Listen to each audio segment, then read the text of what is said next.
How do we walk in a world that seems to create so much angst within as well as without? Is that pain a wake-up call for us? What is ours to do in this space where so many need support, where things appear to be crumbling, where it feels sometimes like the world is turning upside down? We need to recognize when we are projecting and understand that this leads to suffering. When I give myself the power to still and be inside myself, I'm able to view the world from a different perspective, a lens that not only sees a bigger picture, but also discerns what is mine to do, where my actions might create interference as opposed to support. Breathing, getting quiet, closing our eyes so we won't be distracted by the things that are outside of us. Where my intentions may go wayward or may be aligned, and where my energy may be fueling and amplifying what's outside, or be alchemized toward a greater good.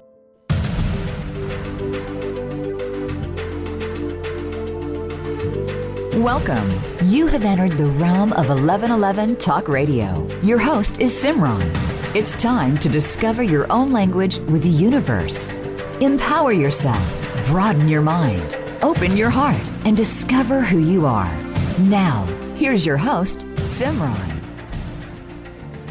So often as we move through our own human experience, we are pulled out into the world with so many distractions, so many things that seem to call for our attention, or simply that pull us out of our bodies in the way that we have lost sense of self, that we must reclaim ourselves and return back to the truth of who we are and why we're here. My guest today is Paul Ferrini. If there's an individual that truly epitomizes the mystic, the truth teller, the visionary, the individual that walks his talk and has been a teacher of teachers for many, it is Paul Ferrini. Your brother's freedom is but a symbol for your own. Therefore, let him come and go gracefully. Welcome him when he comes and bid him farewell when he goes. More than that you cannot do.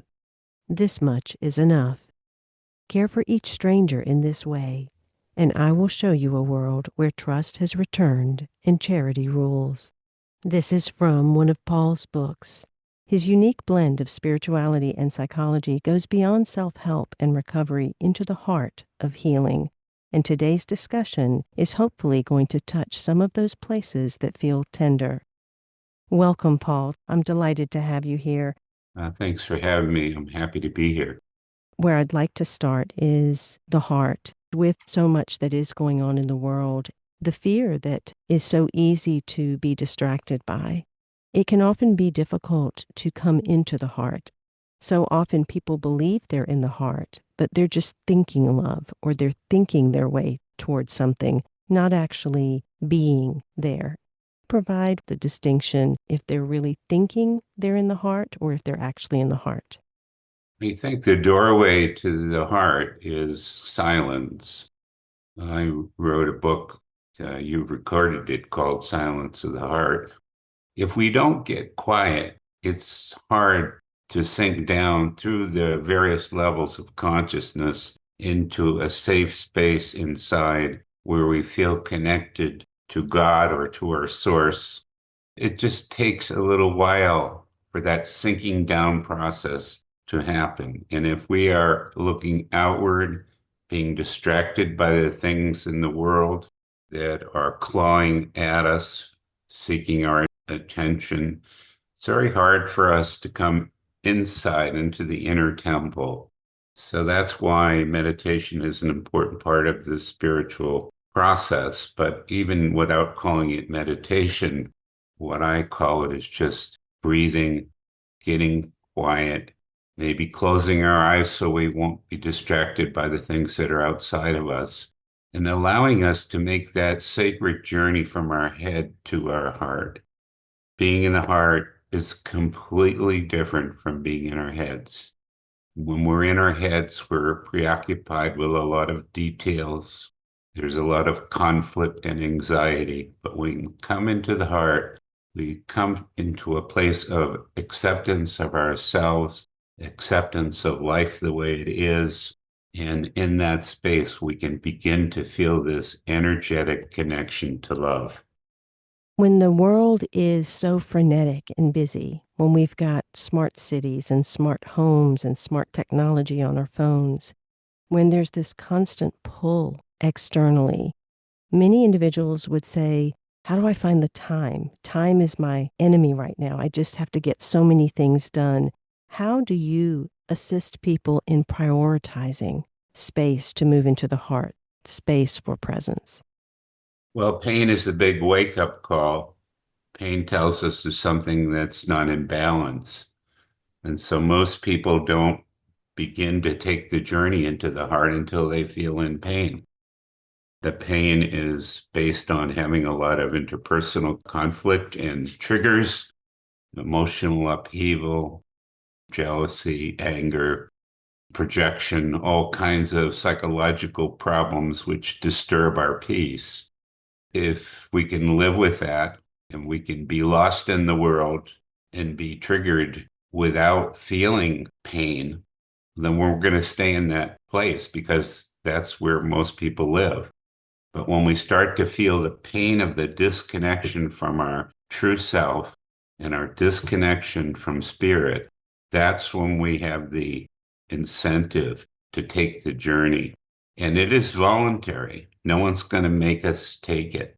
So we have to be ready to take it. We have to be willing to let go of all those distractions that preoccupy us, recognizing that that's what brings us into this pain body.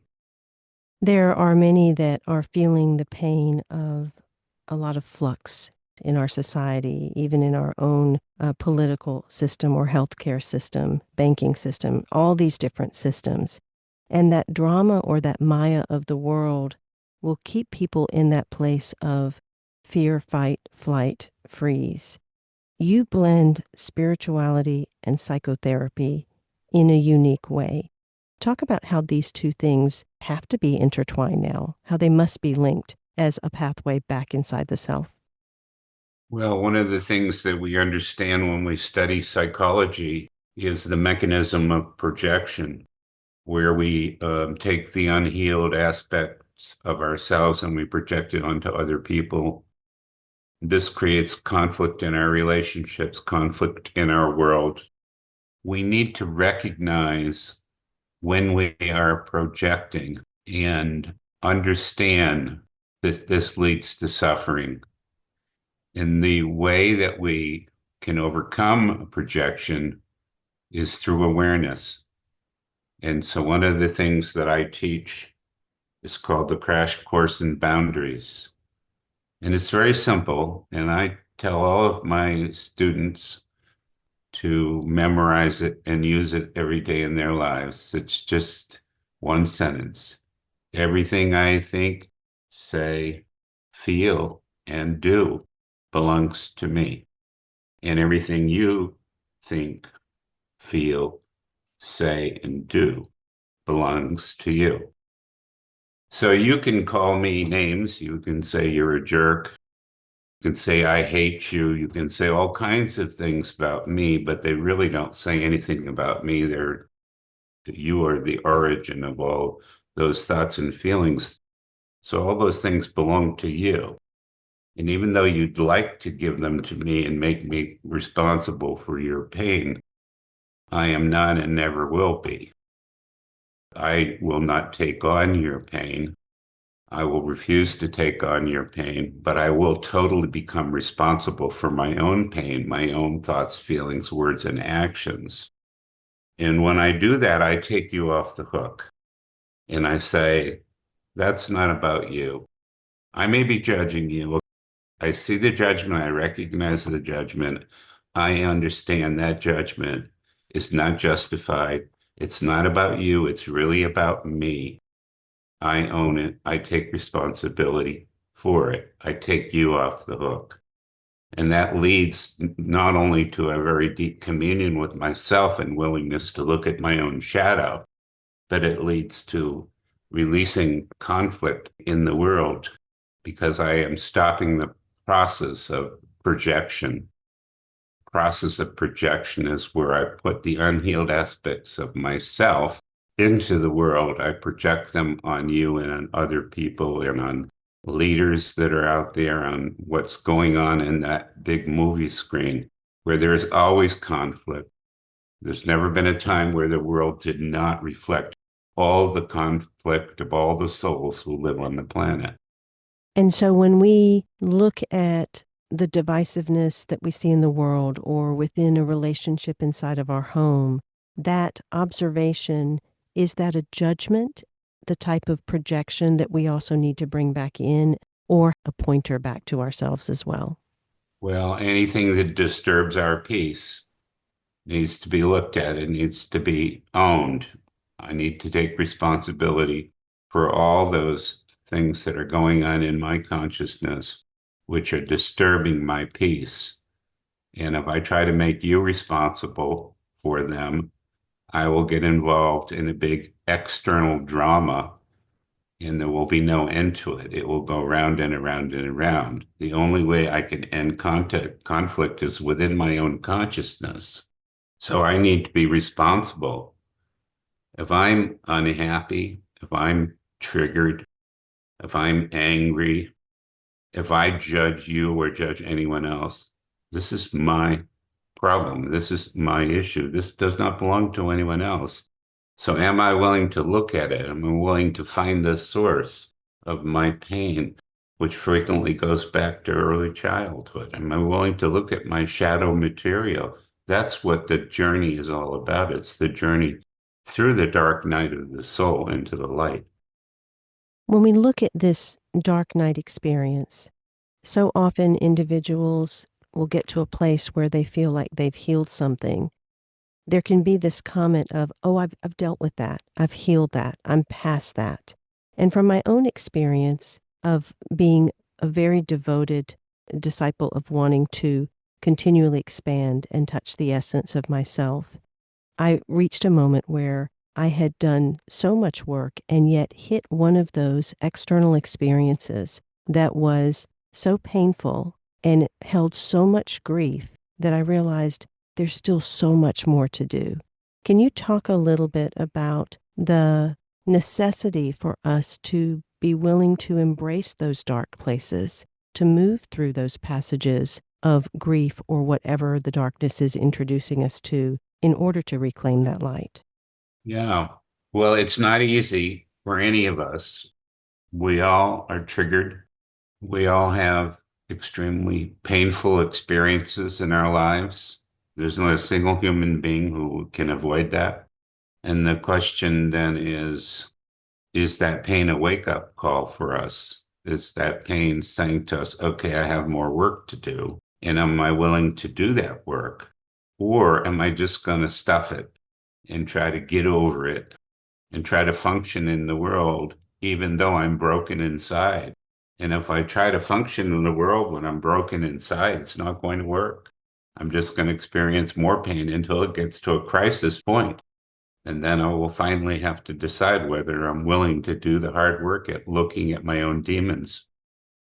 We all have them. There's not a single human being that does not have a shadow. But as we take the journey and as we learn to be very honest with ourselves, that shadow begins little by little to lighten up and to eventually become transparent and integrated into the psyche. And then we're not projecting all of our inner conflict out onto others. And we do find that then the outer world begins to reflect the integration that's happened within consciousness. My own embrace of the darkness revealed that we do have this cyclical experiential path that we continually follow through life. There are animals, shadows, monsters, demons inside of us that we must not only face but embrace to bring those to the light. You speak a lot about how the path is circular, and even in your 8 Keys to the Kingdom, guide individuals to move through those keys with the understanding that they will again and again and again. Can you talk about the circular path? Is that also a spiral path? Well, it's definitely a circular path. Basically, the way things are set up the spiritual, psychological challenge of life is to learn from our mistakes. It's not impossible to do, but it's very challenging. So if we make a big mistake, if we are cruel to other people or to ourselves, we will eventually have to feel the pain of that betrayal of self or betrayal of others, which are two sides of the same coin. Pain is the doorway. Until we feel the pain of that transgression, we can't heal it. So it's the nature of life to keep bringing these things up over and over and over again until we are able to heal it.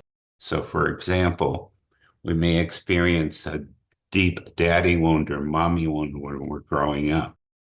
We then may marry or enter into a significant relationship with a person who is a reflection of mommy or daddy, and that gives us another opportunity to heal with mommy or daddy. And then we may meet people at work who trigger us, and that gives us another opportunity to heal. So these opportunities to heal our wounds keep coming up until we finally are able to do it. That's the blessing of the journey, is that we have many opportunities, and it is a massive conceit. It's one of the most important awarenesses that we need to have, is that the spiritual journey is not a linear journey to the mountaintop. It is a circular journey in which things keep coming up until we heal them. That's true for all of us. So it takes tremendous courage to go through these healing events, healing opportunities in our life, but it does pay off eventually. And it's like peeling that skin of the onion. So maybe that when you say spiral, maybe that's what you're talking about. I'm not sure. But as we peel the skin of the onion, the more subtle layers of self-betrayal or betrayal of others begin to surface. As we heal the deeper levels, the more subtle levels come up. So healing is a constant process, and we're healing at deeper and deeper levels the same stuff. This continues throughout our whole lifetime. It never stops. And people who think, oh, I'm going to get to the point where I've just got it all figured out and everything's hunky-dory, they're unfortunately just setting themselves up for a continual series of disappointments. It doesn't work like that. My life has brought forth the awareness that our true purpose, my true purpose, is removing the barriers to love, to continually learn what it means to experience self-love. And only then can I really love the world as it is. The life purpose that so often people become preoccupied with, the preoccupation or occupation, is often the personhood or ego from my point of view. Can you talk about what you consider our true life purpose? Well, I had a friend who contacted me maybe 40 years ago who had been doing my work. And she said, this is the last call I'm going to make. She was feeling suicidal. And I said to her, well, you do have free will. You can decide to kill yourself. You can decide to throw in the towel. But I want you to know that this is not going to end your suffering. You have only one thing that you've been asked to do in this lifetime, and that is to learn to love yourself. And if you leave without having learned to love yourself, you will have to keep repeating the journey until you finally learn. And you are right. Our ability to love other people is totally dependent on our ability to love ourselves. We extend our capacity to love and embrace all aspects of ourselves to other people. We can't love anyone else if we have not learned to love ourselves. That's what the spiritual path is all about. And that's why I talk about relationship as a spiritual path. Relationship teaches us that self-love is the foundation for harmony in any of our relationships. Self-love and the understanding of boundaries, understanding what belongs to us and what doesn't belong to us. You are releasing 2 new books. I want to mention the first one since you've brought up relationship, and it is titled Relationship, the Divine Dance. And so when we look at relationship in the context that you've just stated, This means we focus on the relationship with ourselves first. In healing that, we move outward. How does that relate to the relationship with others, with the world, with injustice, with the divine? How is that all interconnected? Most of us tend to put the cart before the horse. I mean, it would be great if we could put the horse before the cart and learn to love ourselves and then try to love other people, but that's not how it works. Like all your brothers and sisters, you suffer from a basic sense of inadequacy and unworthiness. You feel that you have made terrible mistakes which will sooner or later catch up with you. You expect to be punished for your sins and are waiting for the shoe to drop. These unresolved issues of self-worth are the conditions of your embodiment. In other words, you are here to work them out. This is from one of Paul's books, and I invite you to find out more at lightforthesoul.com. Larry Dawsey says that Paul Ferrini is a modern-day Khalil Gibran, a poet, a mystic, a visionary, a teller of truth. Elizabeth Kubler-Ross said that Paul's books are the most important she'd ever read, that she studied them like a Bible. And Iyanla Van Zandt said that Paul Ferrini is an important teacher in the new millennium. Paul has just released a lovely new book, Relationship, the Divine Dance, which is an in-depth exploration of relationship with ourselves, with others, and our relationship with the divine. Find out more about all of Paul's books, his audiobooks, and his upcoming retreat at lightforthesoul.com. We'll be right back with more of Paul Ferrini right after these messages.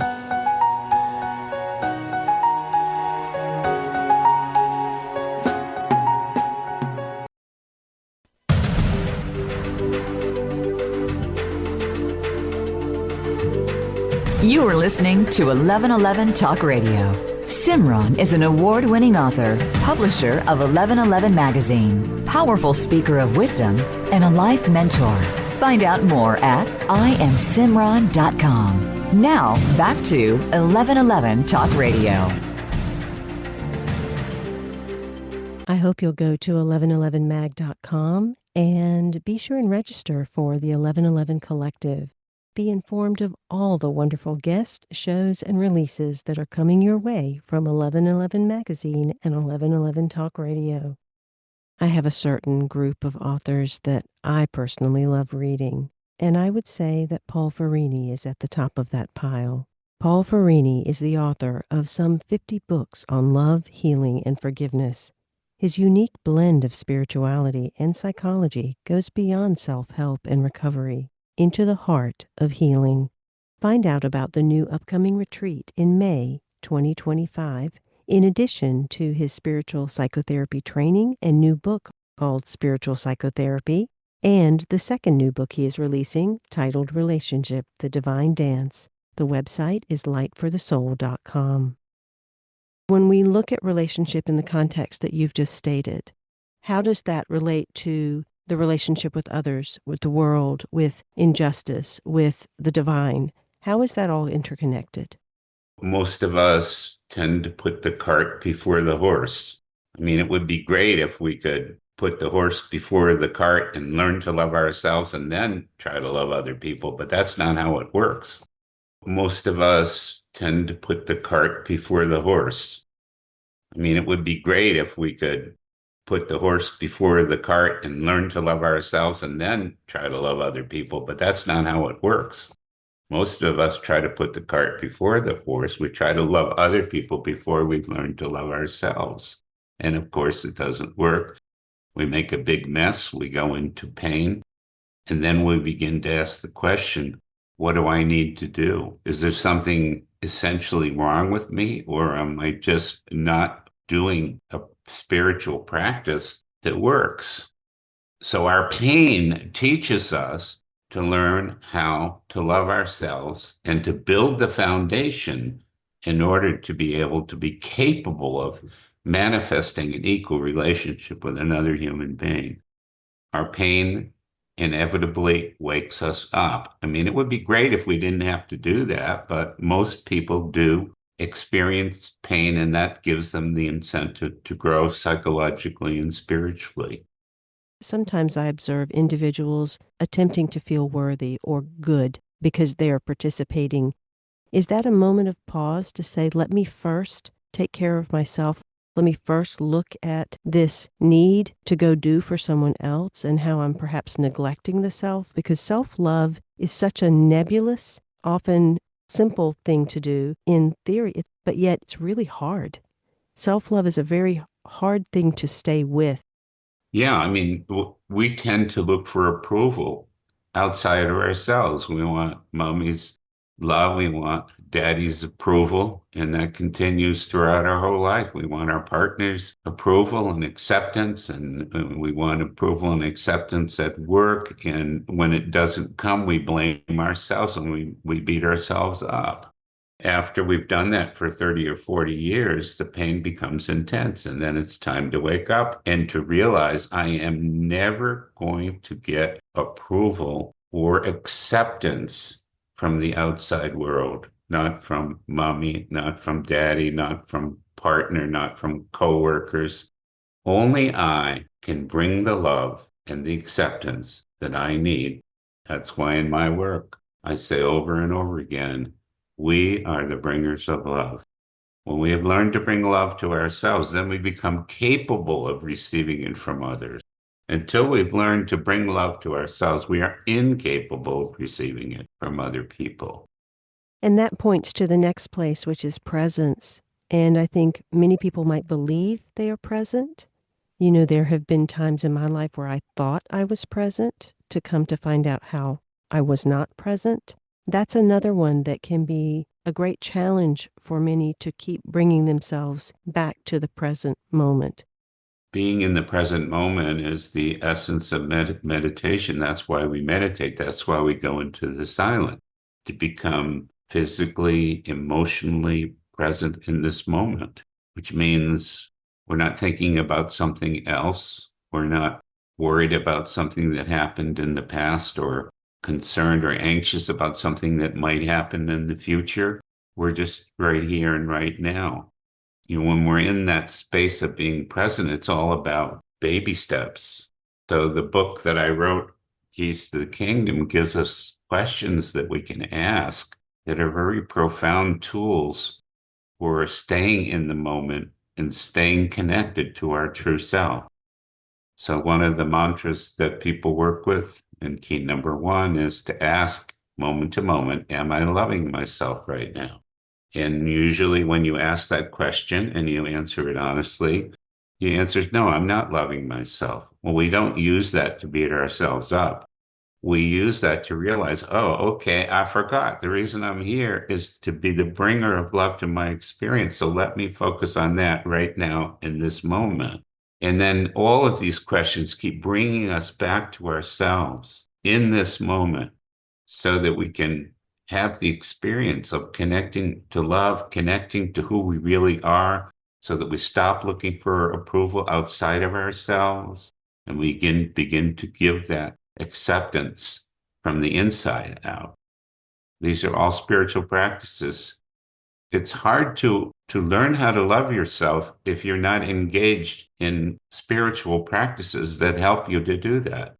You know, you could just take one. You don't have to take all eight. I mean, I think they're all different versions of the same practice, but you can just take that one practice. Am I loving myself right now? Take that throughout the day. Ask that question.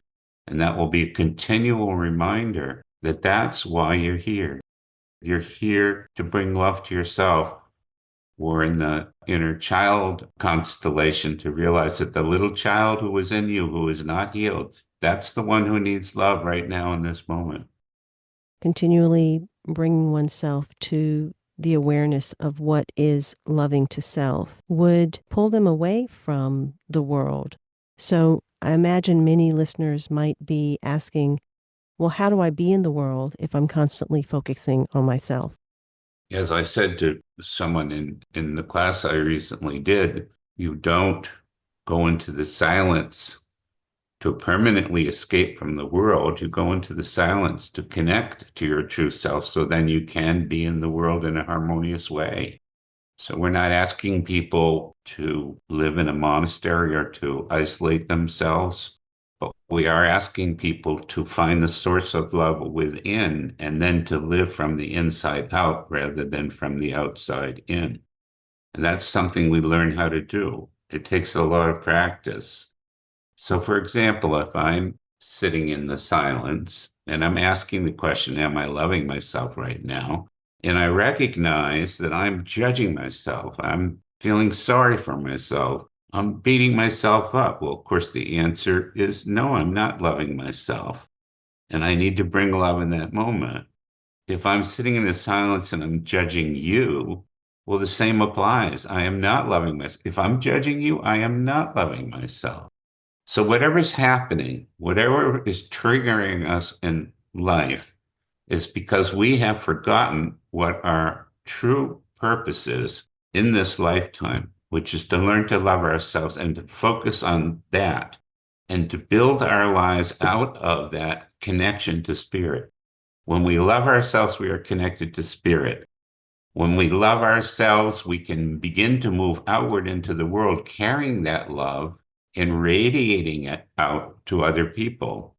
That's how service works. Service does not happen just by trying to be a do-gooder and go out and save everybody else. That falls apart very quickly when you haven't learned to love yourself. We go inside to make that connection. And as we are able to sustain the connection, we then take and move outward into the world as a beacon of light, as a bringer of love, not just to ourselves, but to others as well. But in any moment, if we forget where the source is, we will self-destruct and love will not be emanating from us. So that's why our spiritual practice is so essential, moment to moment, understanding why we are here, becoming more and more skillful in connecting to the source of love within our own hearts. And so often when we are engaging in that spiritual practice, what does tend to happen are lots of the thoughts, the fears, the anxieties, the angst, the sensations in the body that begin to rise, the distrust of, am I going to be safe, taken care of? Is life going to support me? You stated, the river knows where I have to go. Talk a little bit about trusting the river. Well, you can't trust the river if you don't trust yourself and you don't trust anybody else. So you see, when we're talking about surrender, which is one of the fruits of a long spiritual practice, there's a lot that comes before that. We can't even talk about surrender if we haven't learned to love ourselves. That's toward the end of the journey. We need to start at the beginning. The beginning is understanding that we have an antagonistic relationship with ourselves. And that antagonistic relationship with ourselves outpictures as an antagonistic relationship with other people and creates conflict, constant conflict and suffering in our lives. So the only way I begin to turn that around is by cultivating a loving, compassionate, charitable relationship with myself, forgiving myself for my mistakes, and holding my mistakes in awareness so that I do not repeat them. This is a process of self-redemption. Forget about redeeming the world if you haven't redeemed yourself. I think one of the life skills, or you could call it life lessons, that I have had, which I feel like is probably true for a lot of people, is that of patience. We want things fast, Paul. We want it to be done. Yeah, We want to know that that's we've right. reached the mountaintop. Spiritual practice is a patient practice, yes? Yeah, so let's go back to the river, right? When you push the river, what happens? You find out the river is stronger than you are. You can't push the river. Surrendering to the current of the river happens very late in the spiritual journey. But in the beginning, we're always trying to push the river. We're trying to make our will happen, our ego structure. We're trying to focus on that. And our ego structure is what blocks us from the connection to love. So the journey begins by seeing our own ego structure. Now, the beautiful thing is, all you have to do is hold it in awareness. You don't have to fix yourself. You can't fix yourself anyway. But you need to see the block to love in your heart. You need to see all the ways that you betray yourselves and betray others. And when you hold that in awareness, you can no longer do it. So awareness is the biggest tool on the spiritual path. We cannot force anything. We cannot fix ourselves. But when we see clearly and we hold all that self-betrayal in awareness, the only way we can betray ourselves is to consciously betray ourselves, and most of us do not do that. Most of our betrayal is unconscious. That's one of the big illusions of the world right now is, and especially even in the spiritual field, a lot of practices or things are interpreted or even framed as fixing, or that we can fix something that's going on in society, or we can fix something. There are a lot of people out there who are trying to fix the world, especially now, but the world isn't broken. So we have to say, okay, am I trying to fix you? Am I trying to fix myself? Where is this fixing coming from? This is an ego agenda. It assumes there's something wrong with me or something wrong with you or something wrong in the world that needs to be fixed. That's simply the perception of the ego. The truth is there's nothing about you or me that needs to be fixed. Each one of us is a manifestation of the divine in our true nature. So we do not have to fix ourselves and we do not have to fix each other. What we need to do is to honor ourselves, to love ourselves, to respect and accept ourselves, and do the same for others. And then we build a different consciousness and a different world. And that's more leaning into not my will, but thy will be done. Thy will be done. Yes. I know you've got a retreat coming up that I'll share more about at the end of the show for those that want information. But speak a little bit to the experience that individuals can have. Who is this retreat for, and what is foundational purpose for which it is being held? Well, the retreat is for anybody who's in pain who wants to get out of pain. That's always the bottom line. It doesn't make sense for anybody to come to any of my retreats or even read any of my books if they haven't decided that they want to end suffering in their lives. And if they haven't realized that in order to do that, it means they're going to take a journey. And it's not an easy journey. Those who are serious about healing are welcome to come to my retreat. It's helpful if they have read some of my books so that they know what to expect. If they've done a previous workshop or retreat, then they'll have an idea what they're in for. This is the first in-person retreat I've done since COVID, so it's a real opportunity for our international community to gather. I expect it will be a very powerful event. You also have spiritual psychotherapy training and a new book on spiritual psychotherapy so that practitioners of psychotherapy can bring spirituality into their practices? Yeah, exactly. What I have found in my own spiritual counseling practice is that people go through crisis. They're not able to negotiate those crisis times without having a spiritual perspective about what's happening. People go through a midlife crisis big time. They may go through a crisis in their 20s or their 60s. Crisis is experienced as having your whole life feel like it's falling apart. Family members may not understand what's happening with you, spouses, coworkers, and you feel very alone and very disconnected from yourself and others when you go through a crisis like that. Most therapists, certainly not all, but many therapists do not have a spiritual framework for dealing with crisis. So part of what I did was design a training for people who are psychotherapists who want to bring spiritual awareness and spiritual practices into their own life and healing, and who want to be able to share those with their clients.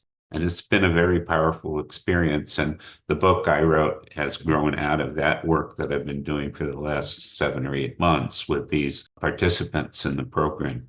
They will be at the retreat along with other students of my work. I know that all of your work has everything to do with connecting with our core self, opening to the heart, surrounding ourselves in the deepening of self-love and connecting with the core self. And the ego, the personhood, can make up all kinds of things about what that essence or core self is. How do you define that? Well, I use the word essence to define the core self. It's who we really are in our heart of hearts. It's something that is deeper down than our persona or our shadow.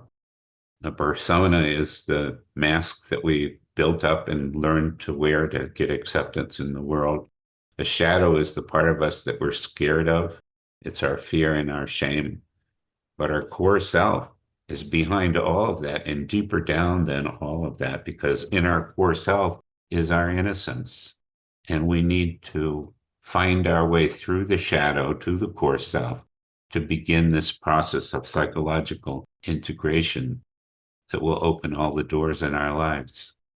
The very first book that was put in my hands that had the greatest impact on my own spiritual path was Love Without Conditions. And when I look at the world and I look at humanity, not collective humanity only, but our individual humanity, it feels like those three words are what are most vital right now, for us to have love without conditions. Yeah, I think that's true. It's not just a concept, it's a practice. A concept doesn't mean much if you're not practicing. That practice helps us to internalize the conceptual level. It helps us to integrate into the psyche. We learned strategies of self-behavior, self-betrayal over a whole lifetime and practicing self-betrayal. But, we're not going to just overnight be able to shift things from conditional love to unconditional love. We need to practice so that we can integrate unconditional love into our lives. Love your neighbor as you would love yourself. Make him equally important. Do not sacrifice for him or ask him to sacrifice for you, but help him when you can and receive his help gratefully when you need it. This simple, dignified exchange is a gesture of love and acceptance. More than this is too much. Less than this is too little. Love without conditions. This is from one of Paul's books, and I invite you to find out more. Go to lightforthesoul.com. He has 2 new books, Relationship, The Divine Dance, and also a second book, Spiritual Psychotherapy, which has been born out of the training just completed with therapists to integrate spiritual practices with clients. And definitely look up the retreat that's coming up in May to be in community with others. If you are new to Paul Ferrini's work, you can contact him directly to see if this is the time for that or the time for his books or one of the other trainings. Be sure to reach out to him. Once again, thank you, Paul, for all of your work, for impacting my life so deeply, and for being on 1111 Talk Radio. Thank you, Simran. I hope you'll go to 1111mag.com and be sure and register for the 1111 Collective. Be informed of all the wonderful guests, shows, and releases that are coming your way from 1111 Magazine and 1111 Talk Radio. Until next week, I am Simran, in love, of love, with love, and as love. Be well.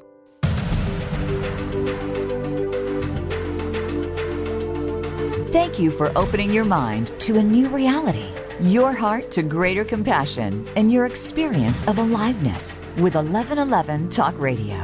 Join host Simran next Tuesday at 8 a.m. Pacific, 11 a.m. Eastern Time to step through the gateway of conscious living. You are not on the journey.